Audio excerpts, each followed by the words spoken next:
देखते हैं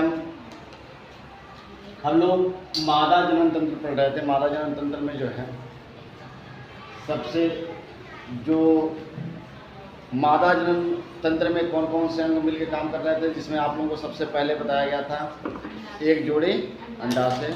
दूसरा क्या बताया गया था, यानी मुख्य अंग क्या था, एक से था हमने क्या क्या देख लिया, साथ में आपने क्या क्या फिल्म गर्भाशय और योनि को आपने क्या कर लिया था, कंप्लीट कर लिया था। उसके बाद से था सहायक ग्रंथि, और सहायक ग्रंथि में दो चीज़ों को आपको पढ़ना था, स्तन ग्रंथि और बार्थुलीन ग्रंथि। लेकिन इससे पहले मैंने जो है चौथा जो था बाह्य जनेंद्रिय, उसको मैं पढ़ा दिया। तो जो लास्ट यानी तीसरा जो बचा हुआ है, जिसको हमने लास्ट में हमें पढ़ाना था, वो क्या है, सहायक ग्रंथि। आज हम किसके बारे में अध्ययन करेंगे, सहायक ग्रंथि के बारे में अध्ययन करेंगे। तो सहायक ग्रंथि में दो चीज़ों को हमें क्या करना है, या हमें देखना है, एक तो स्तन ग्रंथि और दूसरा बार्थुलीन ग्रंथि। बार्थुलीन ग्रंथि को लगभग मैं पढ़ा दिया हूँ, लेकिन लास्ट में थोड़ा सा बता दूँगा। सबसे पहले देखते हैं स्तन ग्रंथि। तो देखो बेटा, स्तन ग्रंथि आपको जानना है, जिसको मेमेरी ग्लैंड भी कहा जाता है। इसको अंग्रेजी में लिखना चाहते हो तो इसे हम क्या कहते हैं, mammary gland. Mammary gland gland तो हमें जो है मेमेरी ग्लैंड को देखना है। देखो, इस पृथ्वी पर जितने भी जीव हैं जो अपने बच्चे को जन्म देते हैं और उसे दूध पिलाते हैं, वह सभी क्या कहलाते हैं, स्तनधारी जीव कहलाते हैं। और जितने भी स्तनधारी जीव होते हैं, सारे स्तनधारी जीवों में स्तन पाया जाता है, क्योंकि उसी स्तन से वह अपने बच्चे को स्तनपान कराते हैं और बच्चे का पोषण करते हैं। मनुष्य भी एक स्तनधारी जीव है, तो मनुष्य में भी स्तन पाया जाता है। अब सवाल पैदा ये होता है कि स्तन मनुष्य में पाया जाता है, तो मनुष्य में दो जातियां होती हैं, एक मेल होता है, दूसरा क्या होती है, फीमेल होते हैं। तो क्या मेल और फीमेल दोनों में पाए जाते हैं या केवल फीमेल में पाए जाते हैं? तो देखो, ये बड़ा कन्फ्यूजन चीज़ रहती है। अक्सर हमारे दिमाग में आता है कि बच्चे को दूध पिलाने का काम सिर्फ माँ करती है, तो इसलिए मादा के अंदर यानी फीमेल के अंदर ही क्या पाया जाता है, स्तन ग्रंथि, स्तन पाया जाता है। लेकिन ऐसा नहीं होता है। स्तन जो है नर और मादा दोनों में पाया जाता है, यानी नर के अंदर भी क्या होता है, स्तन होता है, और मादा के अंदर भी स्तन होता है। बस फर्क ये होता है कि मादा के अंदर स्तन ग्रंथि पाई जाती है, जबकि पुरुष के अंदर स्तन ग्रंथि नहीं पाई जाती है। और स्तन ग्रंथि पाए जाने की वजह से जो फीमेल है उसका स्तन क्या हो जाता है, विकसित हो जाता है, जबकि पुरुष का स्तन विकसित नहीं होता है। तो हम सबसे पहले हम जानेंगे कि हमने अब इसको पॉइंट वाइज देख लेते हैं। तो पहला देखते हैं कि भाई स्तन ग्रंथि स्तनधारी जीवों में पाया जाता है। मनुष्य में नर और मादा दोनों में क्या पाया जाता है, स्तन पाया जाता है। मैंने बताया भी है कि अगर दो बच्चों को खड़ा कर दिया, छोटे छोटे बच्चों को, तो उनका स्तन सेम एक जैसे होता है। लेकिन जब वही बच्चे क्या हो जाते हैं, जब 12 से 13 वर्ष की उम्र में जाते हैं, तो मादाओं में क्या होता है, जो हार्मोन्स हैं, टेस्टोस्टेरोन और एस्ट्रोजन, हाँ टेस्टोस्टेरोन कहते हैं, जो एस्ट्रोजन और क्या है, प्रोजेस्टेरोन है, वो क्या करते हैं, उनके स्तन ग्रंथियों को विकास करने का कार्य करते हैं। अब आगे मैं बताऊंगा कैसे क्या होता है। तो मनुष्य में स्तन किसमें, नर और मादा दोनों में पाए जाते हैं। तीसरा लिखा गया है कि मादा में स्तन ग्रंथि पाई जाती है तथा एस्ट्रोजन और प्रोजेस्टेरोन हार्मोन से कारण स्तन क्या हो जाता है, विकसित हो जाता है। अब चूंकि ये स्तन हमारे अंदर होता कहाँ है, तो देखो, जो हमारा वक्ष है, जो हमारा छाती है, तो हमारे वक्ष जो है ये इसके अंदर जो है 12 जोड़ी क्या होते हैं, पसलियाँ पाई जाती हैं। तो जो उसमें तीसरा और 6वें नंबर का जो पसली होता है, उसी पसली के ऊपर हमारा क्या होता है, स्तन होता है। देखते हो, ये जैसे क्या है, ये यहाँ 1 से लेकर 12 तक हमने दिखाया है, और ये जो तीसरा और 6वें नंबर का है, इसी पर स्तन क्या होता है, स्थित होता है। ठीक है ना।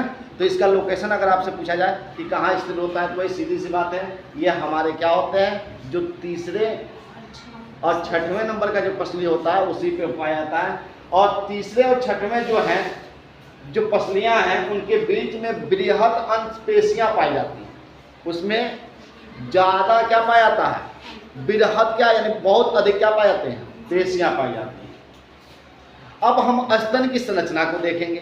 तो जब आप स्तन की संरचना को देखोगे बेटा, तो ये एक स्तन की क्या है, संरचना है। पुरुष में भी मैंने बताया स्तन होता है और मादा में भी होता है, लेकिन ये एक विकसित स्तन है जो मादा का स्तन को दिखाया गया है।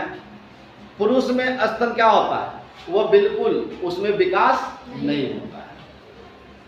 अब देखो इस स्तन के अंदर जो है छोटे छोटे इस प्रकार के कोष्ठक पाए जाते हैं, जिन ये आप देख रहे हो ना इन कोष्ठकों को, जिन्हें हम क्या कहते हैं, स्तन पालिका कहते हैं। क्या कहते हैं, स्तन पालिका कहते हैं।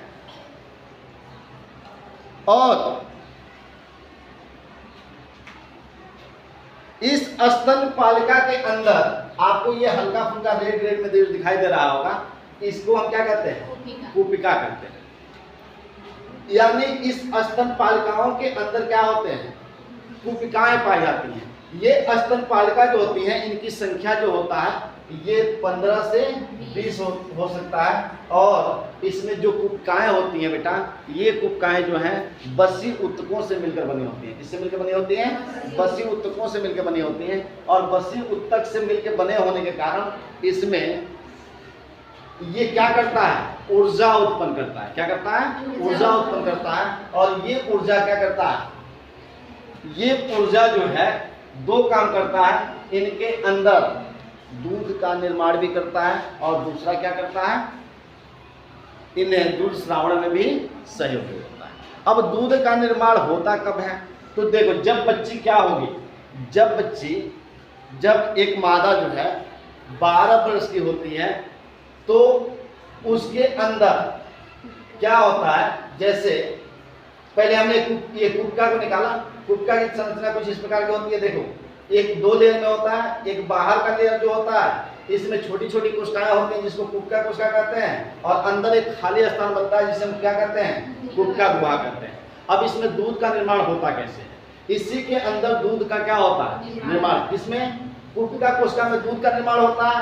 और दूध का निर्माण होकर सारा दूध कहाँ इकट्ठा हो जाता है, जो कुक्का गुहा है वहां पर आकर क्या हो जाता है, इकट्ठा हो जाता है। अब कैसे होता है, देखो जब बच्ची क्या होती है 12 से 14 या 13 वर्ष की उम्र में होती है, उस समय उसके अंदर प्रोलैक्टिन हार्मोन्स कार्य करता है। कौन सा हार्मोन्स कार्य करता है, प्रोलैक्टिन। और ये प्रोलैक्टिन क्या करता है, ये सीधे पीयूष ग्रंथि को जाकर प्रेरित करता है। किसको प्रेरित करता है, पीयूष ग्रंथि को। और पीयूष ग्रंथि क्या करता है बेटा, कि पीयूष ग्रंथि को जब ये प्रेरित करता है तो पीयूष ग्रंथि सीधे जो है कूपिका कोशिका को प्रेरित करता है। यानी प्रोलैक्टिन हार्मोन्स ने किसको प्रेरित किया, पीयूष ग्रंथि को। और पीयूष ग्रंथि ने जाकर किसको धक्का दिया, किसको आदेश दिया, कूपिका गुहा को, कि तुम क्या करो, दूध का निर्माण करो। तो जब प्रोलैक्टिन जो है हार्मोन्स पीयूष ग्रंथि को क्या करेगा, जो प्रोलैक्टिन है ये क्या करेगा, पीयूष ग्रंथि को प्रेरित करेगा। तो पीयूष ग्रंथि जो है सीधे जो है कूपिका कोशिका को प्रेरित करेगा और इसके अंदर क्या होगा, दूध का निर्माण होने लगेगा। और दूध का निर्माण कर करके ये क्या करेंगे, इनके कूपिका गुहा में स्टोर करते जाएंगे। ठीक है ना। तो ये तो रहा दूध का निर्माण। अब ये हमने बताया, देखो एक चीज ध्यान रखना, ये मैंने बताया कि एक स्तन के अंदर स्तन पालिकाओं की संख्या कितनी होती है, 15 से 20। अब वो स्तन पालिकाओं के अंदर बहुत सारे क्या होते हैं, छोटी छोटी कूपिकाएं पाई जाती हैं। और उन कूपिकाओं के अंदर क्या पाए जाते हैं, कूपिका कोशिकाएं पाई जाती हैं। और बहुत सारे कूपिका कोशिका क्या करते हैं, दूध का निर्माण करते हैं। और दूध का निर्माण करके कहाँ स्टोर लाकर करते हैं, कूपिका गुहा में। अब दूध का निर्माण तो इन्होंने कर लिया। अब दूध निर्माण होने के बाद से दूध का श्रावण कैसे होता है, ठीक है ना। तो ये देखो, ये हमारा क्या है, ये आपका जो है स्तन पालिका है। और स्तन पालिका के अंदर क्या है, कूपिकाएं हैं। और कूपिकाओं के अंदर क्या बन रहा है, कूपिका कोशिका है। और कूपिका कोशिकाओं के अंदर क्या बन रहा है, दूध का निर्माण।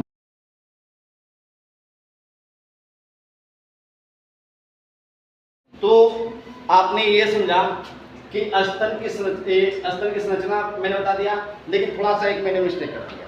मिस्टेक ये कर दिया कि यहाँ बताते समय मैंने गलत कर दिया। देखो कि मैं जब ये बताया कि प्रोलैक्टिन को कौन ये प्रोलैक्टिन हार्मोन निकलता कहाँ से? पीयूष ग्रंथि से। और मैं उसमें मिस्टेक से क्या कर दिया कि इसको प्रेरित करता है। देखो ध्यान देना, जो ये प्रोलैक्टिन हार्मोन है बेटा, जब बच्ची कितने साल की होती है? 10 से 12 साल की होती है, तो उसके पीयूष ग्रंथि से एक हार्मोन्स रिलीज होता है, जिस हार्मोन्स का नाम होता है प्रोलैक्टिन। और ये प्रोलैक्टिन हार्मोन्स क्या करता है कि उसके कुपिका कोशिका को प्रेरित करता है। किसको प्रेरित करता है? तो ये निकला किससे? ये निकला पीयूष ग्रंथि से, और आकर किसको प्रेरित किया? कुपिका को किया। किसको? कुपिका कोशिका को प्रेरित किया। और कुपिका कोशिका ने क्या किया? दूध का निर्माण। ठीक है ना? बात समझ में आ गई? क्या बताओगे? क्या लिखोगे आप? परीक्षा में अगर पूछता है तो आप सीधे लिखोगे कि जो मादा, जब क्या मादा यानी बच्ची का उम्र कितना होता है? 10 से 12 साल का होता है, तो उस उम्र में उसके पीयूष ग्रंथि से एक हार्मोन्स रिलीज होती है, जिस हार्मोन्स का नाम होता है प्रोलैक्टिन। ये प्रोलैक्टिन हार्मोन्स आकर किसको प्रेरित करता है?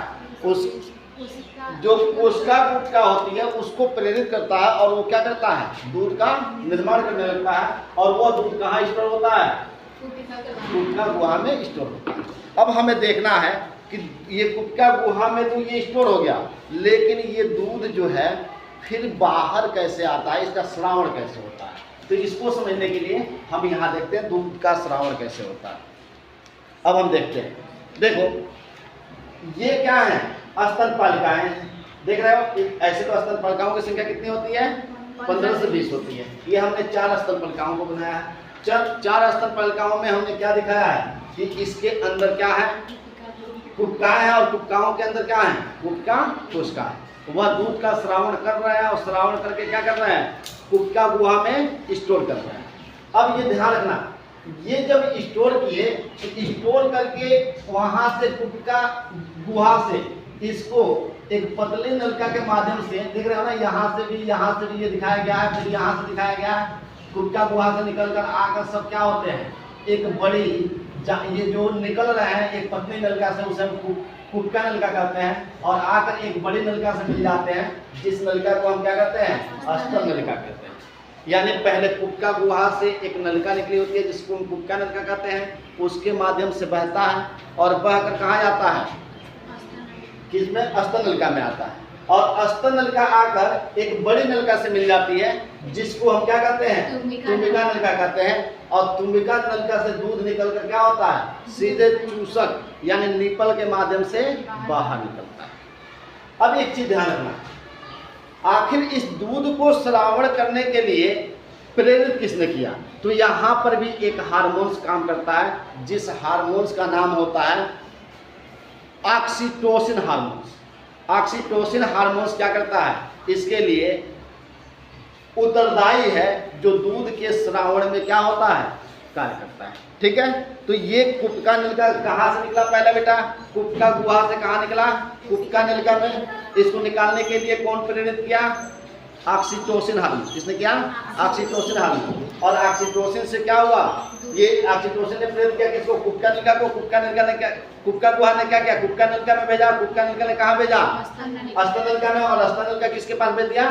तुम्बिका नलिका में। और तुम्बिका नलिका से दूध वाहिनियों के माध्यम से कहाँ आता है? चूसक में आता है, निपल में आता है, और बच्चा वहां से दूध को क्या करता है? यानी दूध पीने का कार्य। ठीक है? तो ये रहा दूध श्रावण की प्रक्रिया। ठीक है?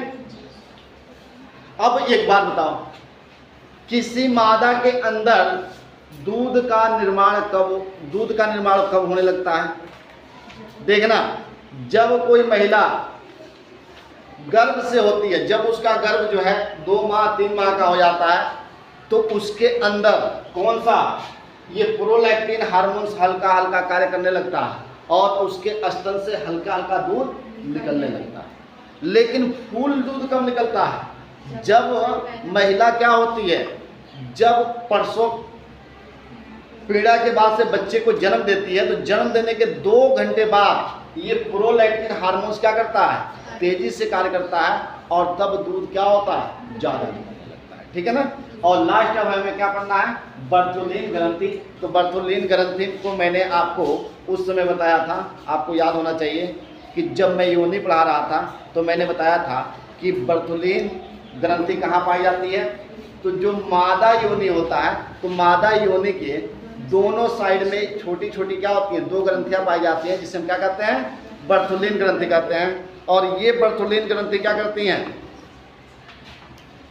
एक प्रकार का म्यूकस निकालती हैं, श्लेष्मा निकालती हैं। जो म्यूकस 2 जगह काम आता है, एक तो संभोग प्रक्रिया को क्या करता है, सुगम बनाता है, और दूसरा क्या करता है, दूसरा बताया गया, जो योनि के अंदर अम्लीय वातावरण होता है उसे क्या करता है, खत्म करने का कार्य करता है। ठीक है ना, समझ में आया।